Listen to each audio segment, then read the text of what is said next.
kami sudah membahas tentang uji t-test dependen. Pada video kali ini, uji t-test independen. Uji t-test dependen.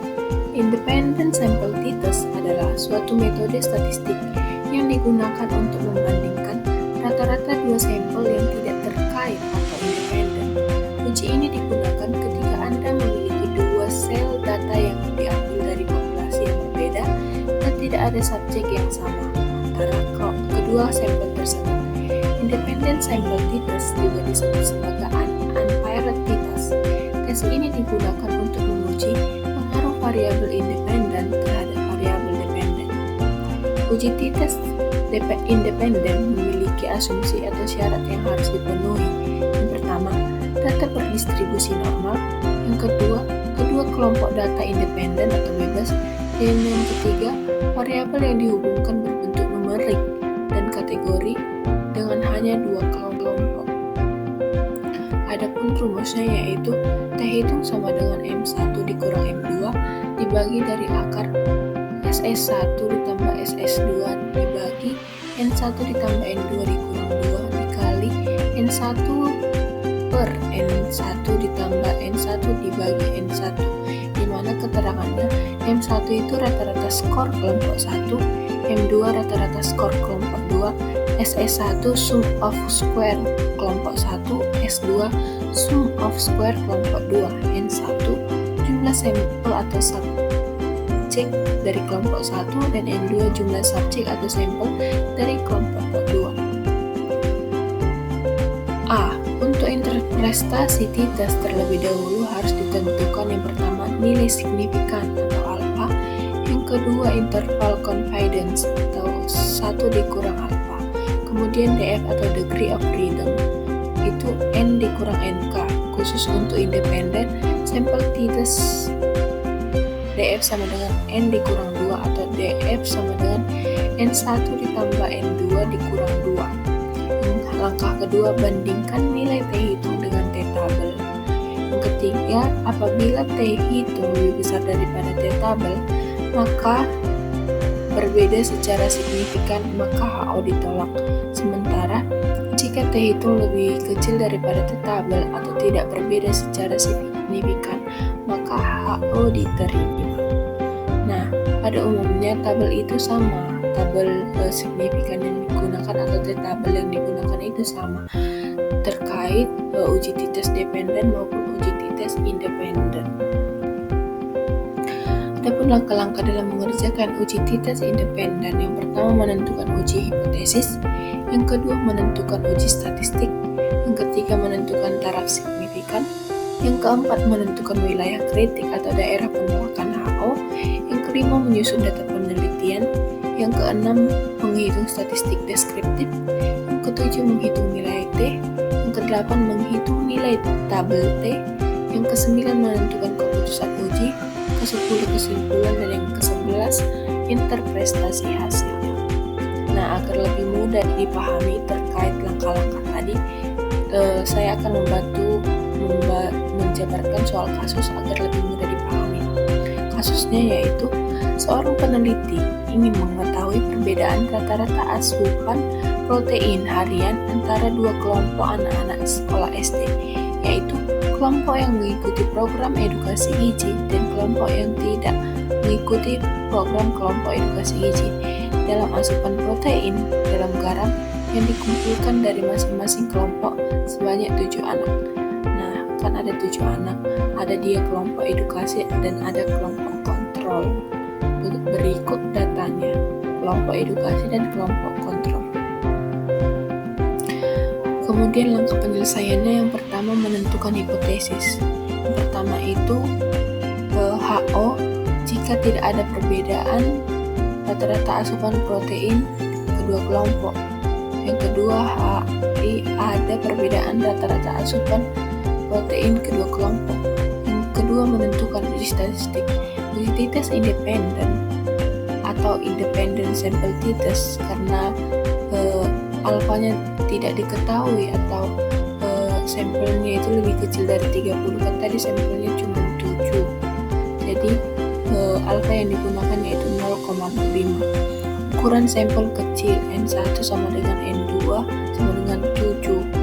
Wilayah kritik, T hitung lebih kecil daripada TA N dikurang 2 atau T hitung lebih besar dari TA N dikurang 2. Kemudian menentukan taraf signifikan karena tadi sampelnya kecil dari 30, maka taraf yang digunakan yaitu 0,05.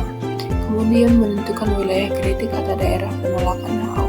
DF sama dengan N1 ditambah N2 dikurang 2. Tadi kan N-nya itu kan 7, jadi 7 tambah 7 dikurang 2 sama dengan 14. T-tabel dua sisi pada DF sama dengan 12. Jadi pada T-tabel pada DF 12 itu dengan taraf signifikan 0,05 itu 2,179. Jadi kesimpulannya tolak HO karena T hitung lebih besar dari T-tabel. Yang kelima itu menyusun data penelitian. Nah, data yang tadi dikelompokkan dengan taraf signifikan itu 0,08 N1 sama dengan N2 sama dengan ini 7 ya teman. Salah ketik. Nah, yang keenam itu menghitung statistik deskriptif, di mana kelompok KE itu dijumlahkan keseluruhannya kemudian dibagi dengan jumlah datanya itu kan tadi 7. Jadi nilai akhirnya itu yaitu 382 dibagi 7 sama dengan 54,5. Sedangkan M2 itu kelompok kontrol tadi yang tidak diberikan edukasi, kan datanya juga tadi atau sampelnya juga cuma 7. Jadi M1 kan kelompok edukasi sebanyak 7 orang. Hasilnya itu 382 dibagi 7 itu 54,5. Yang kedua itu M2 kelompok kontrol yang tidak diberikan edukasi. Jumlahnya itu 329 dibagi 7 sama dengan 47. Nah, setelah diketahui nilai M1 dan M2, baru kita dapat menghitung nilai T-nya. Nah, pada kelompok eksperimen atau kelompok yang diedukasi tadi, untuk menghitung nilai T-nya yaitu X dikurang MI. MI dari M1 tadi kan 54,5. Jadi X dikurang MI sama dengan 55 dikurang 54,5 sama dengan 0,5. Begitu seterusnya hingga pada data anak yang ke-7. Kemudian X dikurang MI kuadrat. Tadi kan N yang pertama 55 dikurang 54,5 sama dengan 0,5. Kemudian 0,5 ini dikuadratkan lagi. 0,5 kali 0,5 sama dengan 0,25. Begitu seterusnya hingga pada data yang ke-7. Kemudian ditotalkan secara keseluruhan. Jadi total SS1 itu 71,75. Kemudian untuk T-tabel yang kelompok kontrol, tadi kan M2-nya itu kan 47. Jadi X dikurang M2 sama dengan 47 dikurang 47 kan sama dengan 0. Begitu seterusnya hingga pada data yang ke-44. Kemudian masuk ke X dikurang M2 kuadrat. Karena 47 0 kita ambil dari 49 lah ya. 49 dikurang 47 kan 2. Jadi 2 dikali 2 sama dengan 4. Begitu seterusnya hingga data yang ke-44 atau data yang ke-7. Kemudian ditotalkan secara keseluruhan. Ini ya teman-teman. Nah, kemudian baru kita dapat mencari T hitung. Rumus T hitung tadi kan sama dengan M1 dikurang M2 dibagi akar dari SS1 ditambah SS2 dibagi N1 tambah N2 dikurang 2 dikali N1 dibagi N1 ditambah 1 dibagi N2. Jadi total akhirnya itu 4,88. Nah, yang ke-8 itu menghitung nilai T-tabel dengan rumus DF sama dengan N1 ditambah N2 dikurang 2 sama dengan 12. kan tadi N1 7, N2 7, 7 tambah 7 14 dikurang 2 jadi 12. Pada T-tabel untuk DF 12 dengan total signifikan 0,05 itu T-tabelnya itu 2,179. Kemudian langkah yang ke-9 menentukan keputusan uji. Nah, tadi setelah dicari T hitung, nilai akhir dari T hitungnya kan 4,88, sedangkan T tabelnya itu 2,179. Jadi karena T hitung 4,88 lebih besar daripada T tabel 2,179, maka tolak HO. Kesimpulannya, terdapat perbedaan rata-rata asupan protein harian yang signifikan antara anak yang mengikuti program edukasi gizi dan anak yang tidak mengikuti program edukasi gizi. Interpretasi hasilnya, program edukasi gizi efektif meningkatkan asupan protein anak sekolah pada taraf signifikan 5%. Berikut perbanding dengan hasil XPS-nya itu yang dimana F-nya itu 1,239, signifikannya itu 2,87, T-nya 4,914, DF-nya 12, signifikannya 0,00, min-nya 7,871, standar error-nya 1,841, dan seterusnya. Kemudian hasil perbandingannya itu untuk T hitung manualnya kan tadi 4,88, sedangkan di SPS dia 4,91, DF-nya manual 12, SPS juga 12.